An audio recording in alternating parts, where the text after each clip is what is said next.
Welcome back to my channel. This is 코인 노마드. 안녕하세요. 코인 노마드입니다.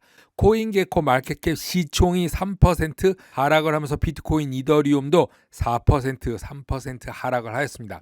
하락한 원인을 보면은 마켓 와치에서 다우, S&P 500 코인과 같이 동조하는 나스닥이 1.54% 하락을 했습니다. 전체적으로 미국 주식시장이 하락을 하면서 비트코인도 3%, 4% 하락을 하고 있습니다. 자, 미국 주식시장을 보면은 이런 트렌드 라인을 깨고 올라갔죠. 이때가 매수 포인트죠. 깨고 올라가서 전 고점까지 올라왔는데 여기서 갭을 발생했죠. 갭을 채우기 위해서 다시 내려왔다. 이게 또 하락의 시작인가 아니면 상승을 가기 위한 반등인가 한번 지켜봐야 되겠는데요. 미국 달러 대비 러시아 루블화가 급 반등했습니다. 이 이유가 골드 베킹, 즉 금을 담보로 한 루블화, 그것은 아닌 것 같고 최근 천연가스랑 원유, 오일 결제 대금을 오직 루블화로 받기 때문에 어쩔 수 없이 유럽에 있는 독일, 프랑스 같은 나라가 루블화를 대량으로 구매할 수뿐이 없었다. 즉 원자재의 승리입니다. 하지만 푸틴이 그걸 잘 이용했다. 이번에 미국이 한 방 먹었는데 이게 끝이 아닙니다. 이 루블화는 다시 내려갈 것이다. 자, 모든 것의 근본 달러 인덱스 DXY를 보시면 된다고 그랬죠. DXY, 비트코인이 최고점 더블 바럼이었을 때 비트코인 최고점 58K, 59K, 60K 갔을 때 이때가 최고점에 있었죠. 그러면은 전에 최저점은 달러 인덱스가 제일 높았을 때죠. 그럼 지금은 어느 상태냐? 지금이 저항선이자 지지선의 위치에 있습니다.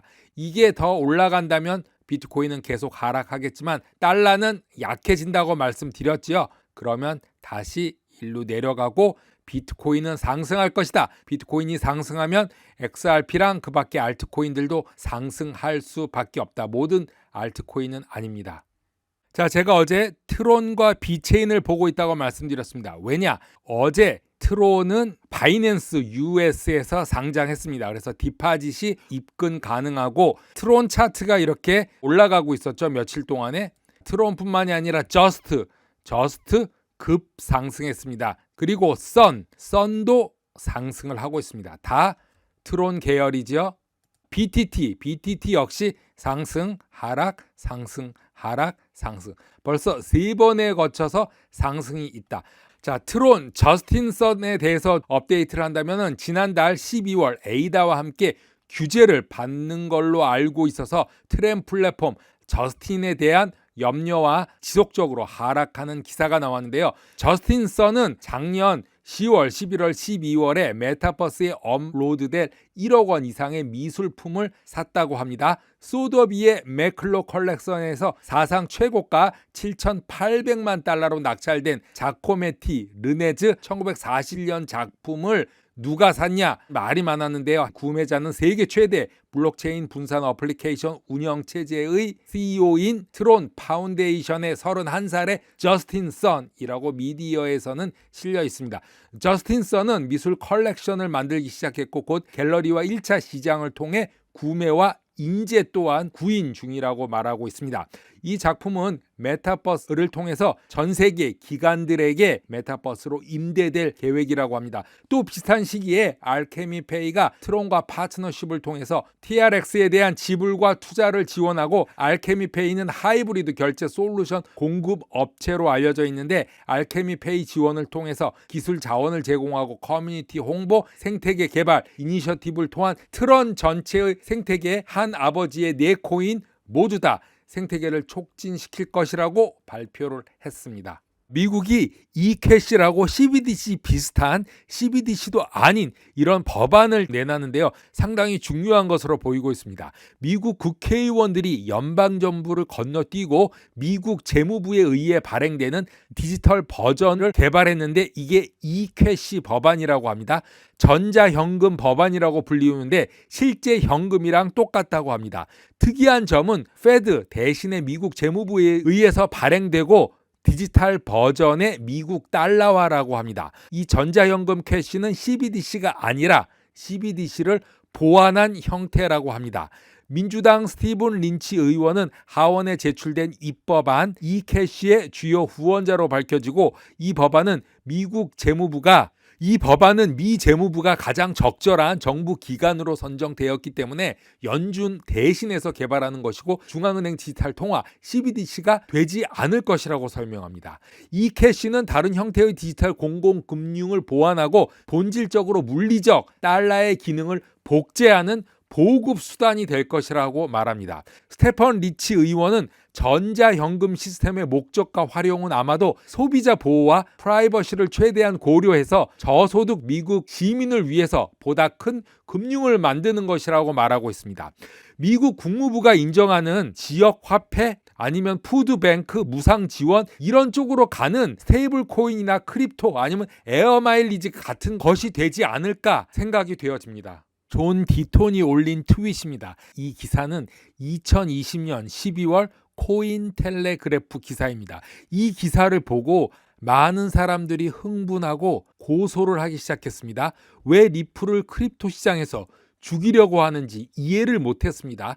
비트코인 다음에 이더리움이 상승했었고 이더리움 다음에 XRP 차례였기 때문이죠.